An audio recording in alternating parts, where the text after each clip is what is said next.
Hey guys, welcome back to our YouTube channel. അപ്പം നമ്മുടെ വീടിനടുത്ത് ക്ഷേത്രത്തിൽ ഉത്സവം നടക്കുവാണ്.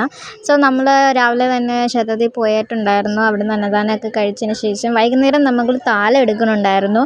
സോ അതിനുള്ള പൂക്കളൊക്കെ പറിക്കാനായിട്ട് ഇറങ്ങിയതായിരുന്നു. അങ്ങനെ നമ്മൾ പൂക്കളെല്ലാം ശേഖരിച്ച ശേഷം താലം ഒരുക്കാനുള്ള പരിപാടിയിലേക്ക് കിടക്കാമെന്ന് ഓർത്തു.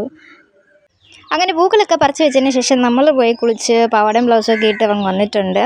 സോ നമുക്കിനി താലം ഡെക്കറേറ്റ് ചെയ്യാം. അങ്ങനെ തേങ്ങയും അരിയൊക്കെ വെച്ച് പൂവൊക്കെ വെച്ചിട്ട് നമ്മൾ താലമൊക്കെ സെറ്റ് ചെയ്തു. 5:30 ആകുമ്പോഴാണ് താലം സ്റ്റാർട്ട് ചെയ്യുന്നതെന്നാണ് പറഞ്ഞത്. ചെറുത് താലം എൻ്റെതും വലുത് അച്ചുവിൻ്റെയും വരുന്നു. അങ്ങനെ നമ്മൾ റെഡിയായി ഇറങ്ങാൻ പോവുകയാണ്.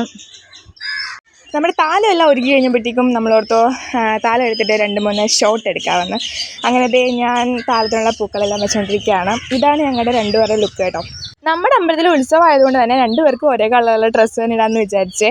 അങ്ങനെ തന്നെ നമ്മൾ അമ്പലത്തിൽ എത്തിയേ. നമ്മൾ എന്തായാലും കറക്റ്റ് സമയത്ത് തന്നെയാണ് അവിടെ ചെന്നത്. കാരണം താലമെല്ലാം ഒരുക്കി എണ്ണയെല്ലാം ഒഴിച്ചുകൊണ്ടിരിക്കുന്ന ടൈമായിരുന്നു അത്. അങ്ങനെ താലമൊക്കെ ആയിട്ട് നമ്മൾ ഇറങ്ങിയിട്ടുണ്ട്. അതിന് നമ്മൾ നേരെ നമ്മുടെ കൊച്ചമംഗല അമ്പലത്തിലേക്കാണ് താലം കൊണ്ടുപോകുന്നത്. അമ്പലത്തിൽ നിന്ന് ഇറങ്ങിക്കഴിഞ്ഞിട്ട് അമ്പലത്തിൻ്റെ അവിടെ തന്നെ നമ്മൾ നിന്ന് കേട്ടോ. എന്താണെന്ന് വെച്ച് കഴിഞ്ഞാൽ താലം ഒന്ന് ഓർഡറിലാക്കിക്കൊണ്ടിരിക്കുമായിരുന്നു. അങ്ങനെ നമ്മൾ താലം കൊണ്ട് വന്നിട്ടുണ്ട്. പകുതി എത്തിയപ്പോഴത്തേക്കും ഒന്നും കൂടെ നിന്നു. ഇങ്ങനെ ജംഗ്ഷൻസിലൊക്കെ നിന്ന് എന്നാണ് ഗൈസ് പോകുന്നത്.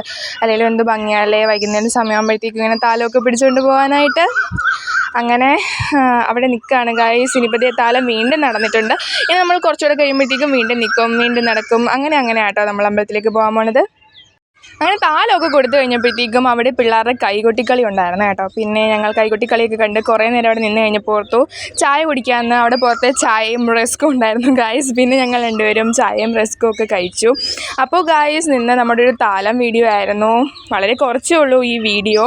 അപ്പോൾ ഇത്രയേ ഉള്ളൂ ഗായ്സ്. അടുത്ത വീഡിയോയിൽ കാണാം. Tata, bye bye.